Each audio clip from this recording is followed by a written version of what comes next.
This is Kim Meyer, host of Choose to Rise. Thanks for listening to the following broadcast on Public House Media.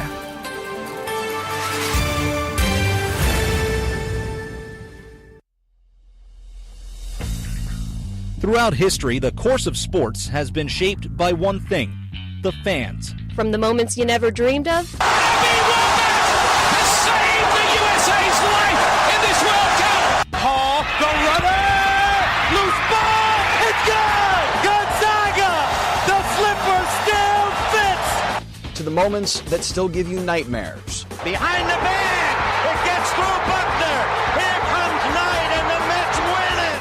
He's in. Patriots win the Super Bowl. Brady has his fifth. through the good and the bad, fans have helped change the games we watch and the players we love. They may not be the most logical people. You are a factory of sadness. I'll see you Sunday. But they know their teams better than anybody. They'll blow in the ninth. You may not always see them, but you know where to find them. After all, there's nothing quite like the view from the cheap seats. Broadcasting is part of the Public House Media Network. Grab a chair and enjoy all there is in The cheap seats. And happy Friday to you from way up at the cheap seats. Matt Coyne alongside Jake Holmes. Hey Jake, how you doing today? Man, I'm telling you, it's been it was a rough evening last night. Got my got my car stuck in a ditch. Pretty bad weather over the last week here in Northern Virginia. But other than that, I'm blessed to be here with you this morning. How are you, buddy? I'm doing good. Yeah, I heard you guys were getting a pretty big storm. I was joking. I think we've got like nothing this year. We've only got, I think, maybe a total of like 10 inches. And I was joking with people in Pittsburgh. I said, I think you've gotten more than we have. But, yeah, that's is it supposed to continue, or is it done now? I suppose. Well, over the weekend, we got about 8 to 9 inches. Wow. And, yeah, it's like people here aren't used to it. Yeah. You know? I mean, people have no idea what to do when even a single snowflake hits the road, you know. And now we've got 8 to 9. We've got about, some of it's melted. I bet there's probably still about 6 inches out there. And now it's starting to snow again tonight. Wow. And I don't think that it's supposed to stop until midday tomorrow. So I guess we'll see. Yeah, well, stay safe. Yeah, and that's the thing. Like for you guys, it'll probably be melted here semi soon. Like out here, when it snows, it just stays on the ground all winter. I mean, that's the thing. It just keeps piling up. But that's the one thing when we first moved out here. I mean, you know the Pittsburgh area, you get snow, but you don't think when you shovel or when you snow blow or anything like that, you just throw it off the sidewalk or off the driveway or whatever. But out here, I noticed, Jake, like the first few big snows, people were like snow blowing into their yard. I'm like, what are they doing? And then it hit me. I'm like, well, they're getting ready like to pile it up. I mean, like they pile it up off the road. They like snow plows, like push it into their yards, like 5-6 feet. And you never think of that because you're like, oh yeah, I guess you got to keep room for the rest of the snow you're going to get. But we haven't had to worry about that. So either way, well, I'm glad you're safe. Glad you're with me. Before we get started, I want to remind you that we are presented by Squadcast.fm here on the Public House Media Network. You can listen to us on iTunes, Google Podcasts, Spreaker, Spotify. As always, pretty much anywhere you get your podcasts. Learn more about us at publichousemedia.org. And also find out about us on Facebook, Twitter, Instagram, on obviously the Public House Media, but also Cheap Seats has their own. Our own as well, and then you can catch our daily poll question as well on the Facebook page. This show comes out on Monday, Wednesdays, and Fridays. Mondays with Christian and Jonathan, Wednesdays with Max and Tanner, and Friday, that's right, with Jake and me, Matt Coyne. So, Jake, let's just get into it. I mean, we're going to get, I think we all know we're going to stay football heavy today, but we're going to go a little different this morning. I think that, Jake, I know stats bore some people. You and I like stats. We like, seeing history and where teams have come from and are going. But before we get into that, we always want to do the headlines. Jake, I want to start today. there's a big fight coming up this weekend, UFC Fight Night on ESPN. This is kind of the first, if I am reading right and understanding right, this is kind of the first big fight, UFC fight on ESPN. Is that correct? Do you know that? Do you follow that enough? Okay. Yeah, I'm a fan. Yeah, so this Henry Cejudo, is that how you say his name? I think that's how you... Yeah. So, what the heck? He comes out with a snake and, like, beats it off of the stage and acts like he killed it? What the heck is that? Did you see that? Yeah, well, personally, where's PETA in all of this? Like, what? Was it a real snake? That's what I'm honestly. Yeah, I'm not honestly sure. But the thing is like, there's a divide between, and I feel a little bit passionate about this because you know exactly why. There's a divide between professional wrestling and the MMA. Yeah, like that kind of shtick works for me in professional wrestling. Hence, Jake the Snake Roberts. Yeah, like that works. In the MMA, it's just stupid. I mean, I don't understand why. I just don't understand the appeal. There's some good fights also this weekend, with Paige Van Zant and Rachel Ostovich as well for the flyweight title, I believe, in the women's division. Mm-hmm. Another really good fight to be looking out for this weekend. But to your point, I think it's stupid. I don't understand. I don't get the appeal with it. If you want to do that, go to the squared circle, not the octagon. Yeah, give me a break, dude. Well, and a lot of people, I was looking on Twitter when I was reading about it, and when I saw it, and a lot of people are saying, okay, we want TJ to win. And I mean, it's just, what a weird. I mean, when I was watching, I saw this. I saw it on CBS Sports. It said, Cejudo comes out awkwardly trying to kill us, or pretends he kills a snake. I'm like, what? And I look at this, and I was just in awe. And people kept saying, when the cringe factor is off the scales. I said, yeah, that's pretty much what that was. But anyways, I mean, that's just something weird that caught my eye this week. Anything for you, Jake? Maybe not weird, but something that actually has something to do with something. Well, certainly. And I mean, I think that it kind of falls under the football realm, maybe a nice little segue into our football show. Yes. But a lot of news with the University of Oklahoma. Yeah. Kyler Murray choosing football over baseball. Are you surprised by that? I think I am. I think I am. I'm not quite sure because, because that style of player, okay, so that style of player works very rarely in the NFL. Mm-hmm. The kind of player Kyler Murray is. It works very rarely, and I'm not sold on Lamar Jackson either. But the scrambling, run first, the athletic quarterback, I just don't know. I just don't know if it works. I'm not ready to say that it works. And he's significantly smaller than Cam Newton, so he can't even play that style. I think baseball might have been a better route for him, but I'm honestly not sure. But to the second point, Jalen Hurts as a grad transfers to Oklahoma. So imagine the last three quarterbacks at the University of Oklahoma: Baker Mayfield, Kyler Murray, and Jalen Hurts. Holy smokes, are they getting lucky with quarterbacks? Yeah. Is Lincoln Riley and the Sooners. So my other question, are you surprised by that? I'm very surprised by that. I am too. I figured that I had a feeling that he'd leave Alabama just because the guy's got so much stinking talent. To be behind Tua Tagovailoa, it's just a waste of talent. I wanted to see Jalen get out of that situation, get out of Alabama, but I didn't expect him to go to Oklahoma. Wouldn't that be interesting to see next year? Because it's very possible.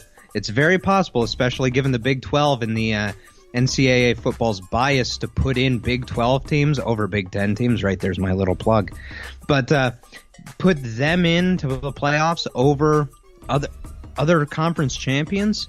I think it would be pretty interesting to see an Oklahoma and Alabama national title next year, and it could very well happen. Yeah, that would be fun. You're seeing more and more in that. I mean, we have I can't think the guy. What's the kid from Ohio State? He just went to Miami. Dwayne Haskins. Yeah. Or no, the sorry. No, that's okay. The kid who just went to Miami. I can't think of his name, from Ohio State. Anyways, that broke yesterday too, and Martell, that was it. Oh, okay.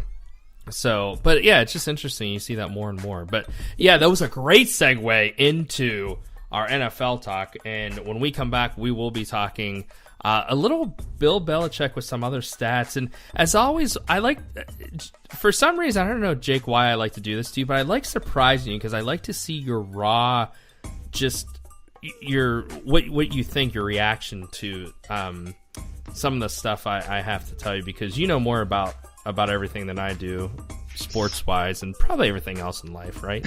I don't know. I wouldn't say that, buddy. But anyway, when we come back, I'm going to spit some stats out to y'all. I want to see, Jake, what you think about it. But stay with us in the cheap seats with Jake and Matt. We will be right back.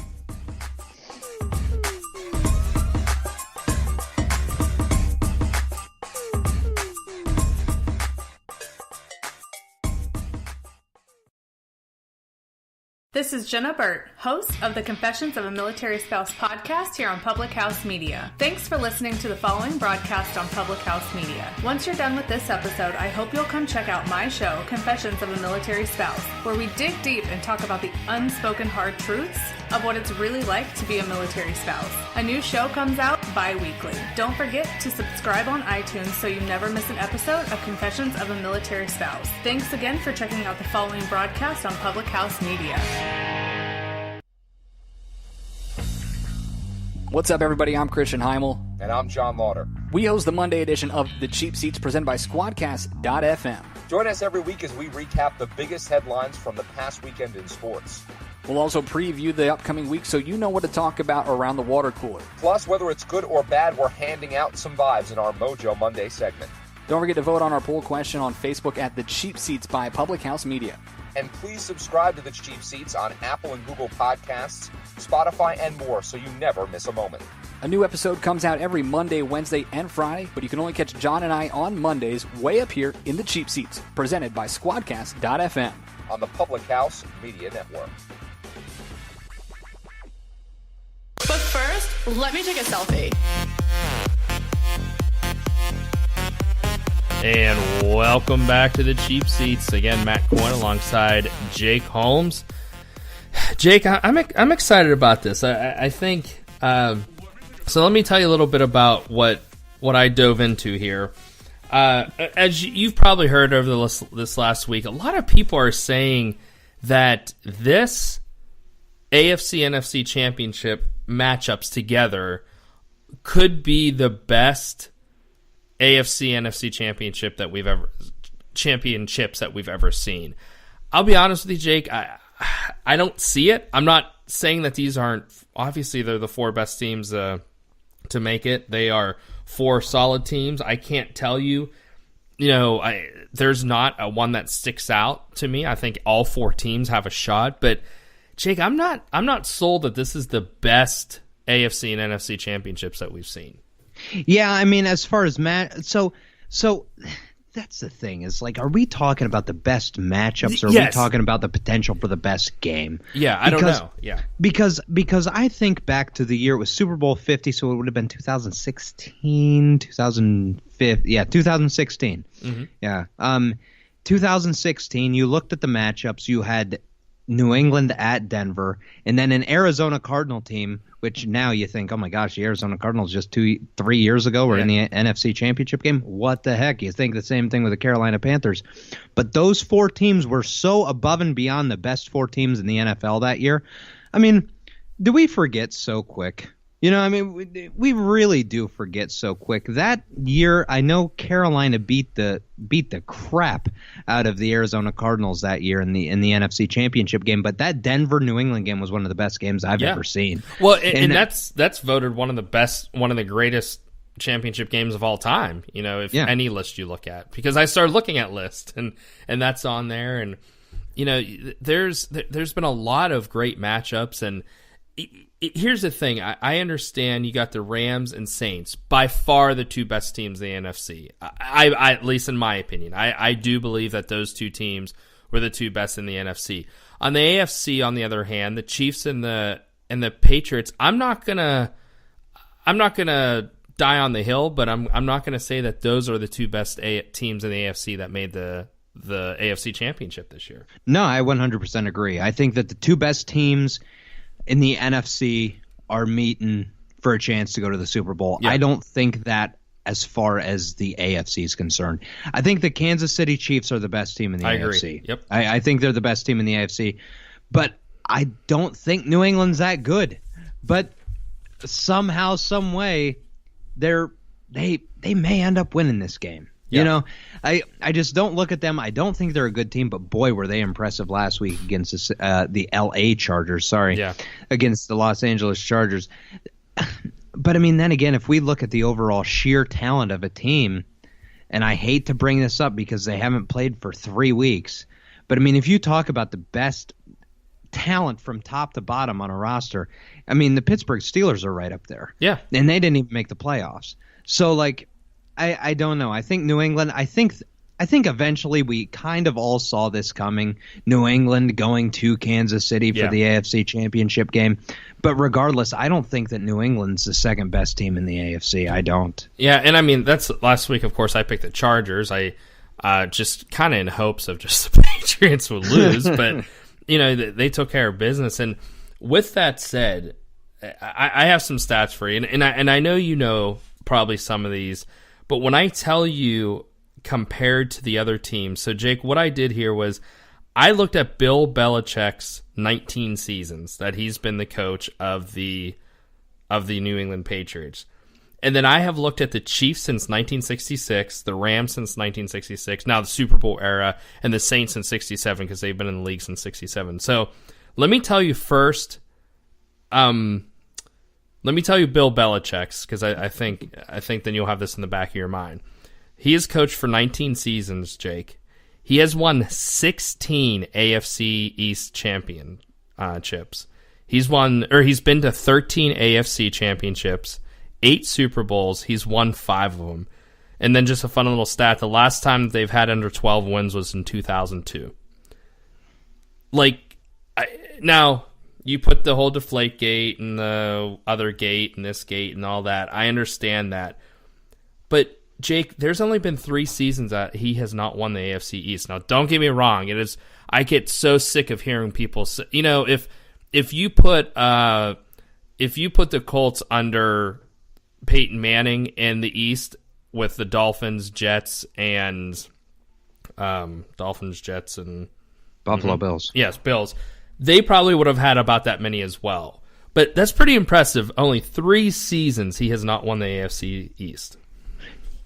No, I agree. And, you know, what's funny is I was actually just having this conversation with several people this week.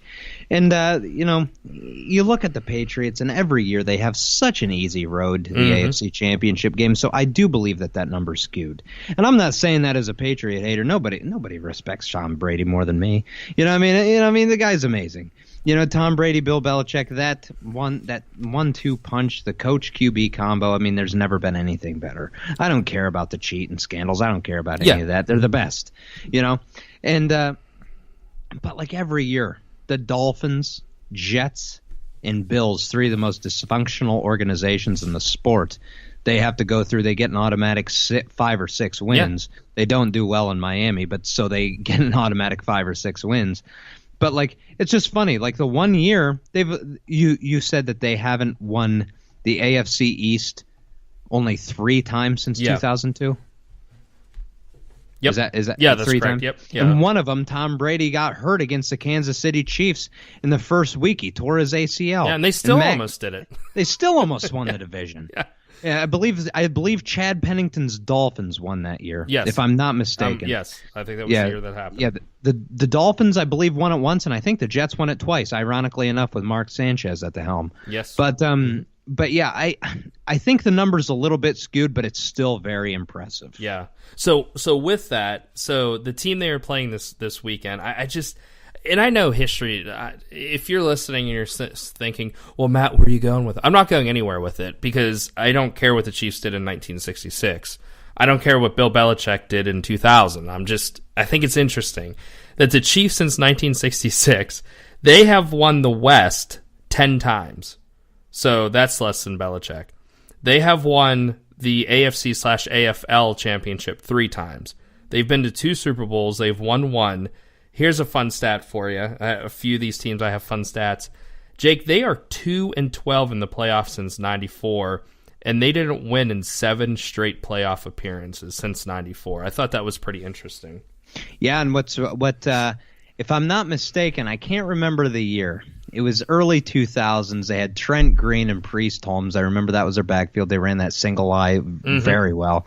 And they went 15-1, I think. I think it was 2003. I was just going to, it's like 2 or 3, yeah, one of those. Yeah, it was like 2003. They went 15-1. They were amazing. They didn't win a playoff game. Yeah. They had that first round bye. I can't remember who they lost to, but they were unbelievable. They were a fantastic team. It was almost like they were cursed in a way, or something. It was just always funny to see.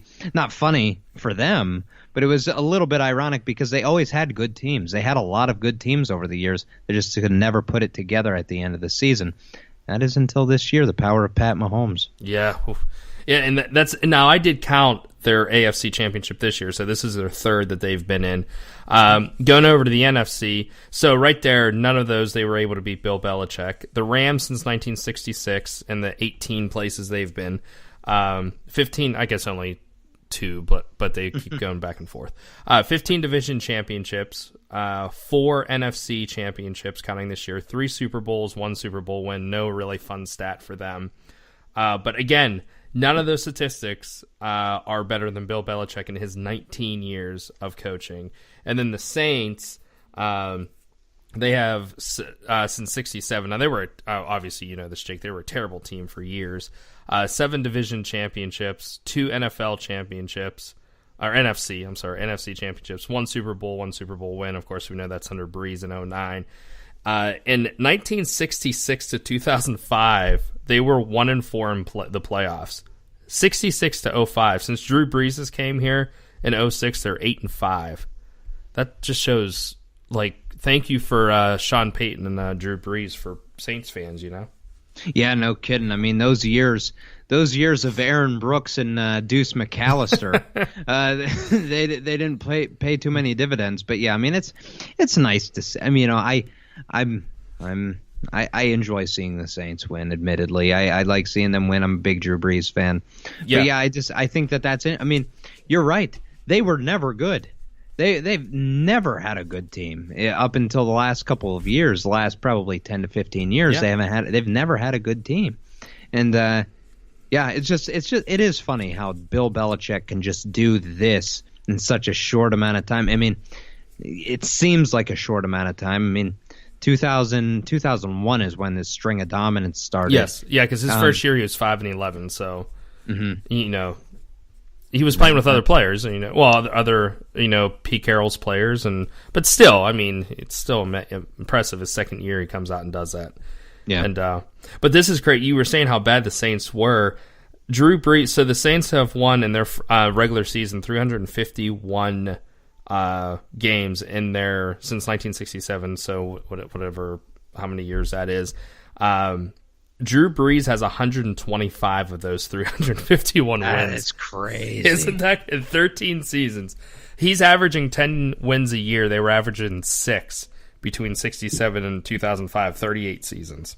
It's unbelievable. Yeah, those are my nerdy stats for you today. I just think it's impressive, Jake. To look, we had this talk, who is the more impressive coach a few weeks back, who's the better coach in the respected sport, Nick Saban or Bill Belichick, which, by the way, that was 50-50 right down the center. I think we had 30 votes. It was 50-50. If I believe, I could be, no, I'm sorry, that was the other one before that. It was way heavier on the Nick Saban side, which I was surprised. Never mind. It was 30-some votes, and I think it was like 80% Nick Saban, which you see a statistic like this with Bill Belichick, and I'm like, I was leaning towards Bill Belichick before, but now I'm just like, I don't understand how you can't put him down. And I don't think, other than the bitter Steelers fans, you have who was a Steeler who said that they would have won the Super Bowl that one year. I think it was Aaron Smith or Brett Kiesel, one of them two, said that they would have won the Super Bowl. I forget what year that was when Belichick cheated, and I understand that, but I feel like you can only go so far, and I think you were saying, it's the bitter fans. You're just coming up with excuses. I mean, him and Tom Brady are the best quarterback coach duo of all time. Yeah, absolutely. And I mean, I think the most notable year that especially Steeler fans talk about is 2004. It was Ben's rookie year when the Steelers finished 15-1. They smoked the Patriots on New Year's, or not New Year's. Oh my gosh, Halloween. It was 34-20 or something. The score wasn't even that close. AFC Championship game, of course, they had the Spygate scandal that came out specifically with that game in a 41-27 victory. That's what I think Steeler fans get so worked up over, and I do think the Steelers would have won the Super Bowl that year. I think they would have beaten. They would have played the Philadelphia Eagles that year, and I think they would have won that Super Bowl. I do. Yep. Yeah. Well, Jake, how about we take a little break here, and when we come back, let's actually talk about the games that are happening this weekend. How's that sound? Oh yeah, of course. I guess we should do that. Mm-hmm. Stop talking about. Everyone's like, stop talking about these stats. Yeah, oh well. Well, hey, when we come back, we are going to talk about the two big games this weekend, AFC and NFC Championship.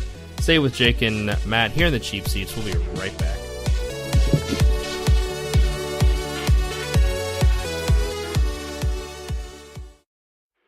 This is Bryce Burge, host of Your Soccer Passport here on Public House Media. After this episode, come join us on a trip around the soccer world as we discuss club and country every Tuesday. Stamp your soccer passport by subscribing on Spotify, iTunes, or wherever you get your Public House Media podcasts. And thanks again for checking out the following broadcast on Public House Media. What's up, everybody? This is Christian Heimel, host of Press Row here on Public House Media. Thanks for listening to the following broadcast on Public House Media. Once you're done with this episode, I hope you'll come check out my show, Press Row, where we talk about the biggest issues in sports with the analysts, experts, and reporters who cover them. No nonsense, hard-hitting interviews on the sports topics you're talking about. A new show comes out every single Thursday. And don't forget to subscribe on iTunes so you never miss an episode of Press Row. Thanks again for checking out the following broadcast on Public House Media.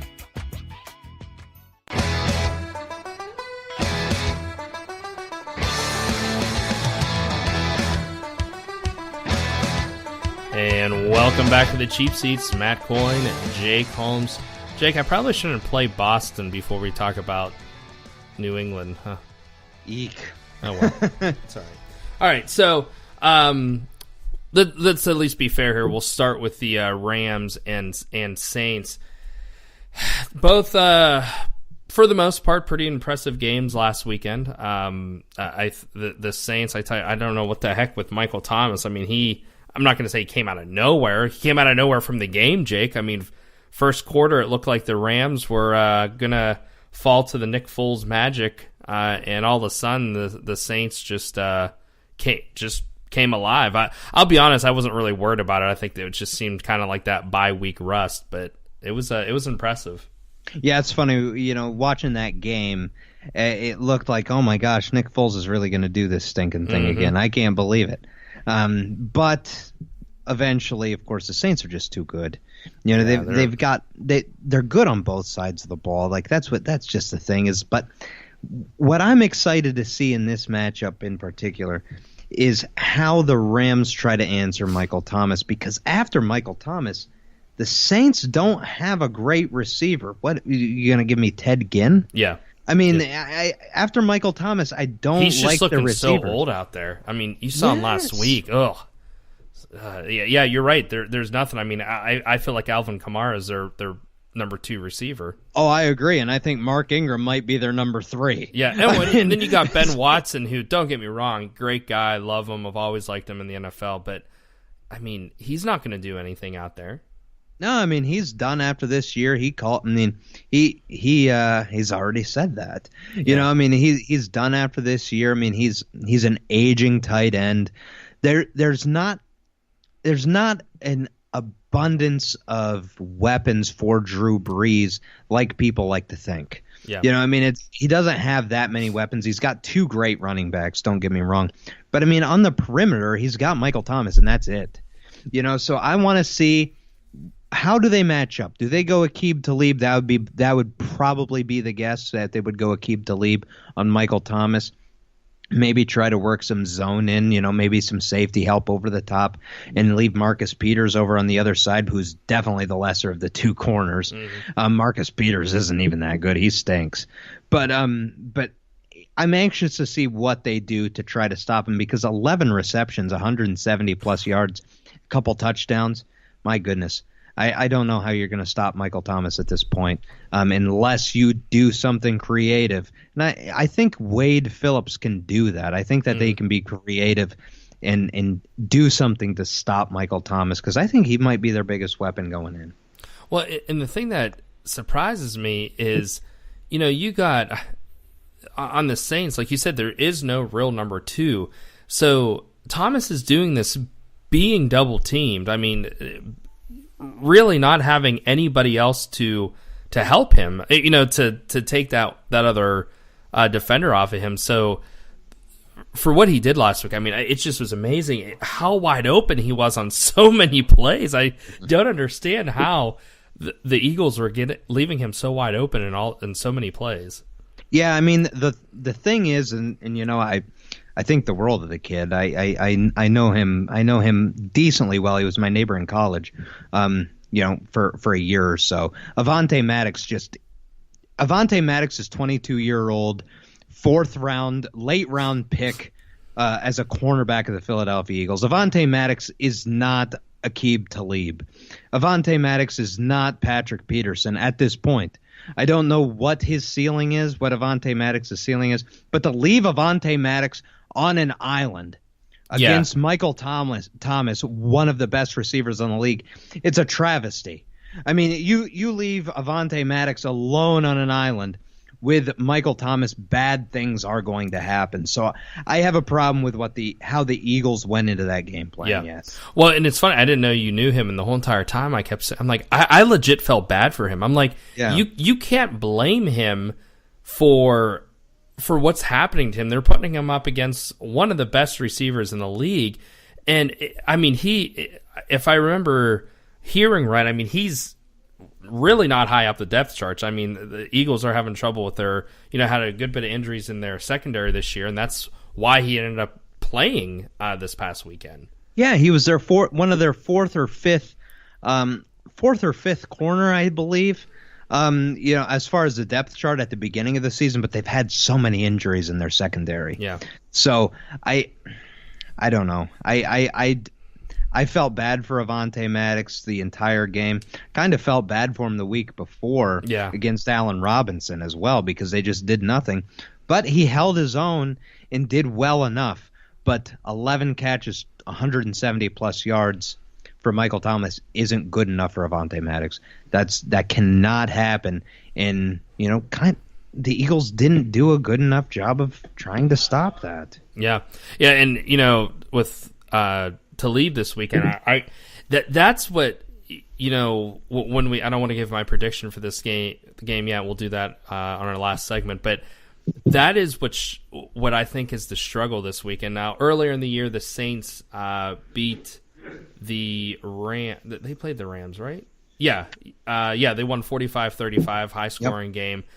This is the playoffs. It's different, clearly. You can't really put that game into this debate, I feel like. But that is, we get Kamara and Ingram. I really think that's where they're going to get any offense. But then again, you say that, and they're putting up how many points a game? So there's something that Drew Brees is doing. It really reminds me of Tom Brady and some of the teams he has when he never had that great of a receiver. Kind of even the year. I'm not comparing Thomas with Randy Moss, but that's really all he had. He just kept doing that. Maybe Brees and him have such a connection right now that it doesn't matter who you put on him. It's still gonna happen. Yeah, and I mean, it's funny you say that. It's kind of funny that you say that, because I was just talking the other day, and Michael Thomas in college wasn't even that good. Yeah. It's just amazing what Drew Brees has done for him. Because, I mean, I don't know. You see a bunch of guys that aren't that great in college, and then they get to the league, and they're complete dogs. Mm-hmm. I mean, quite frankly. I mean, even look at Randy Moss. At Marshall, I mean, he wasn't widely recognized as one of the best receivers in the league or in college football. So I just it's funny. I don't know. Maybe they do have some kind of connection, but you're absolutely right. They put up so many points, and that offense is so successful, and yet they don't have a whole lot of options. And that's what I think separates and what separated Drew Brees from Pat Mahomes in the MVP race, because I think it's safe to say Pat Mahomes has a lot more different places to look on his particular team than Drew Brees does on his. Yeah. So, well, let's just go over to that game. We got Pat Mahomes over 5,000 yards this year, 50 touchdowns. I mean, that's just insane. You keep hearing every single week, this is the week that he's going to choke. This is the week he's going to choke. Jake, let's go back to week 2 or week 3 when you and I both, of course, we have these shows recorded. We can go back and listen, but I remember you specifically saying, let's not jump on the Mahomes bandwagon yet. And I pretty much echoed you with that, saying, other than him being on my fantasy team, not wanting that to be true, but thinking in week 2, week 3, he's not going to keep this up all year, is he? He did. So, Jake, maybe you disagree. I know we agree on a lot. Maybe you disagree with this. I think that's off the table. I think it's time to say the big stage I don't think is going to affect this kid. It's up to can the Chiefs beat the Patriots? I think it's not about is he going to choke or not, in my opinion. Oh, I agree. What do you know? What a shocker. Unbelievable. And I know it's going to be another cold game again this weekend. I think last weekend with that snow, that sure didn't affect him. And Brady's clearly used to playing up in Foxborough, so I know they've been talking about that. I think that's off the table. These two teams, Jake, this is the first time that I can remember in the AFC and NFC game, and we were saying this earlier, I cannot say for a fact, like, oh, this team is definitely going to win, or that team's... I really can't tell you with certainty. If I was a betting man, I would not bet on either of these games because I have no idea. What's funny is I completely agree with you. I don't know. I know what my picks are going to be. I know what my picks are going to be, but I don't know. Would never feel confident in them. I just don't feel confident saying one team's going to win or the other. But to your point about it's going to be another cold week, I wanted to bring this up to you actually off air, but now that I'm thinking about it, it makes me laugh, so I'm going to say it. I can't remember who it was. I believe it might have been Bill Romanowski. That said this. Now he misses a kick in the snow. Talking about Adam Vinatieri last week missing two field goals in the snow. That is funny. It was so funny. But yeah, these matchups are so bizarre. But you look back on this season. You look back on the 2018-19 season. There were three games that kind of just took the cake, right? It was a Sunday night, New England and Kansas City. Final score was like 45-42, New England victory.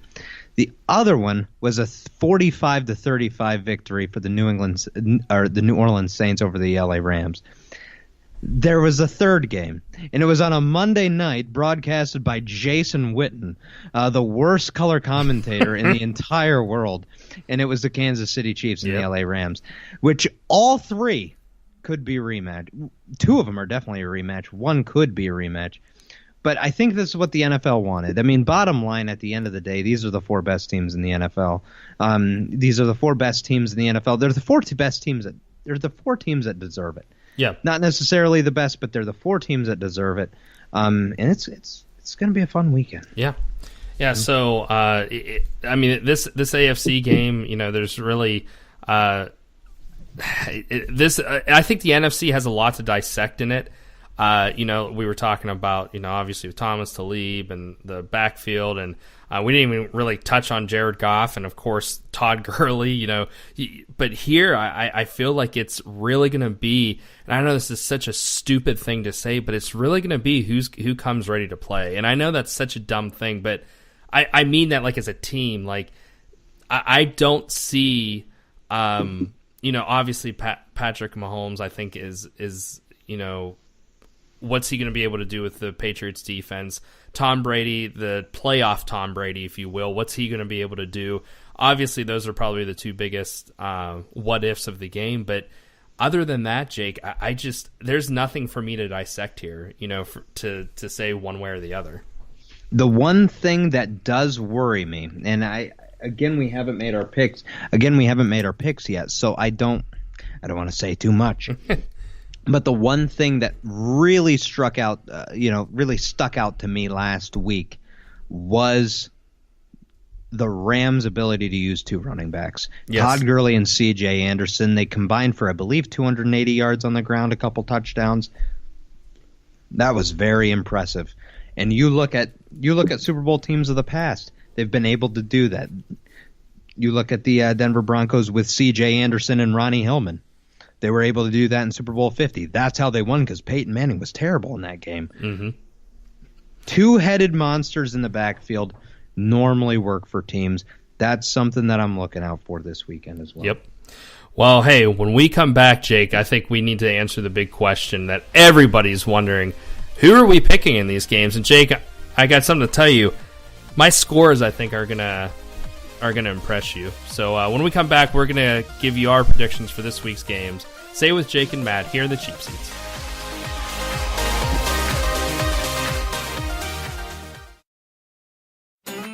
How's it going, everybody? This is Keith. And Katie, hosts of Coffee with Keith and Katie, here on Public House Media. Thanks for listening to the following broadcast on Public House Media. When you're done here, I hope you'll check out our show, Coffee with Keith and Katie, where we talk about our lives and relationship over a cup of coffee.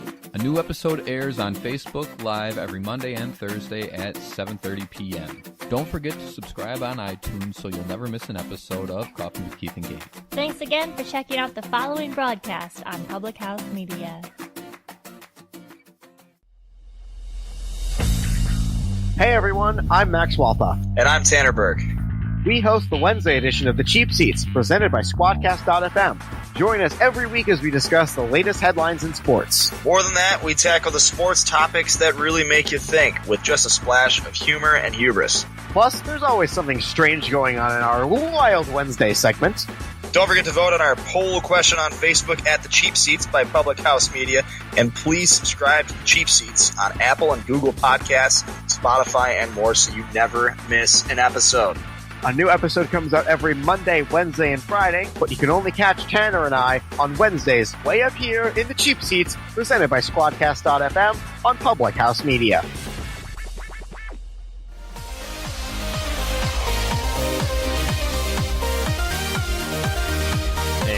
Welcome back to the Cheap Seats. Again, Matt Coyne alongside Jake Holmes. And Jake, it's time. It is time. Well, actually, it's not time. Let's keep the suspense a little longer. Last week, we did our predictions in the KC Indy game. I picked KC, you picked Indy, so I got that one. We both picked the Rams. Both got that. I picked the Chargers. You picked the Patriots. You got that. And then I picked New Orleans. You picked New Orleans. Both of us were 3-1. Not too bad. I feel like, and some of our scores, I can't think of the scores right off the bat. Let me see if I can actually get them up here real quick, because I feel like a few of them we actually weren't too bad. Let's go divisional round.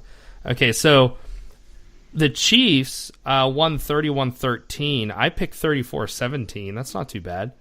I feel like, it could have been better, but I guess it was all right. The Rams won 30-22. I said 31-13. Man, that was the exact score of the other game. And then 34-14 you said, so we were both about the same off of there.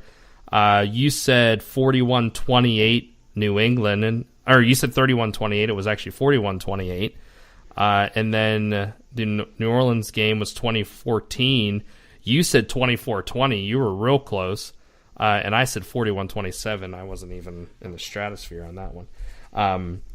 So let's get into this weekend, Jake. We got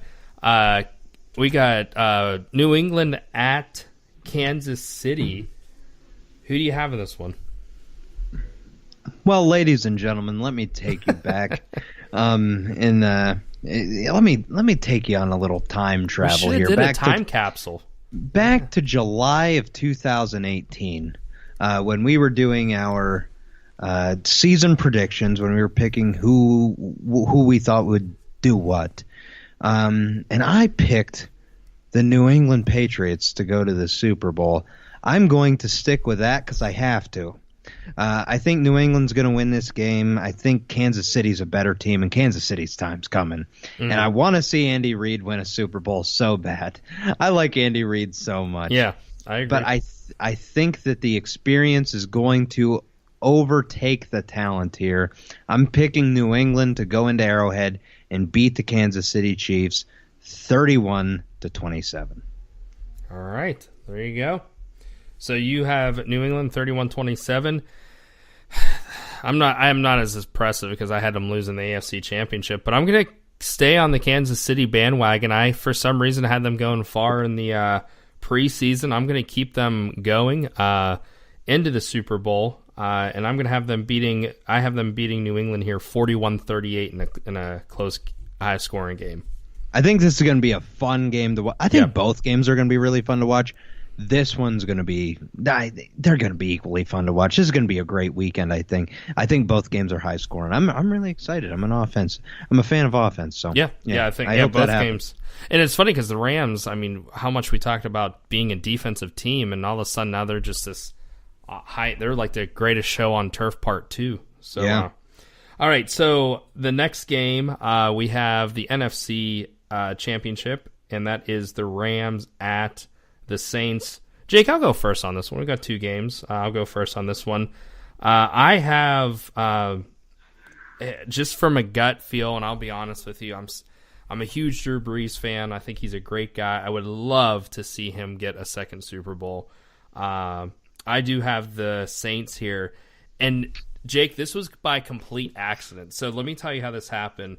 I was preparing, wanting to pick who I thought was going to win. And earlier in the week, I was talking to my wife, and I'm like, I think Kansas City is going to win 41-38. And I forgot that I said that. And then so the New Orleans, I later in the week, I'm like, I'm going to pick New Orleans 41-38. So I don't think I've ever done that before. I've picked the same scores, but I feel like something's there. I did that by complete accident, but both games, Kansas City, New Orleans, will both win 41-38. That's what I'm saying. Wow, look at this guy. Yeah, okay. Isn't that crazy? All right. Yeah. If that happens, I'm getting a plane out to Wisconsin, and I don't know what I'll do with that plane ticket, but I'm. You have to get off at Green. You have to get off at Green Bay. Get out, give me a hug, and then get right back on the plane. That I will do. If that happens, I will do that. Or fist bump. Either way, I'll take either way. We'll have Baxter Facebook Live the whole thing. Okay, so for my pick, let me take you on another little time travel here. Back to July of 2018. I said that the New Orleans Saints would go to the Super Bowl by beating the Philadelphia Eagles in the NFC Championship game. They aren't going to beat the Eagles this weekend. I think that's for sure. But they are going to beat the Rams, so I'm going to be right, hopefully, with my preseason prediction of New Orleans and New England as a Super Bowl. I have to pick it. Yeah. Regardless of how I feel, I picked it in July. I have to pick it in January. New England, New Orleans, Super Bowl 53. Take it to the bank. There we go. That'd be impressive if you get that. I feel like if you get the Super Bowl AFC, NFC reps from that, it doesn't matter what you did the rest of the season. That's impressive to do that. Do you have a score for this game? 33-30, New Orleans. Okay, so there we go. You have it. We agree on the New Orleans game, so the KC and New England game will be the one that decides this week. We will not have a tie. We will either Matt will win or Jake will win, and then Jake, the big show's coming up in 2 weeks from Sunday, which is pretty cool. I mean, it's every year I always say I'm not going to watch it, and then I end up watching it because I'm sick that way, and that's what the NFL does to us. But oh well, So Jake, I think that's all we got today. I mean, a football heavy show, obviously with the AFC and NFC championship coming up this weekend. But Jake, do you have any closing thoughts for us?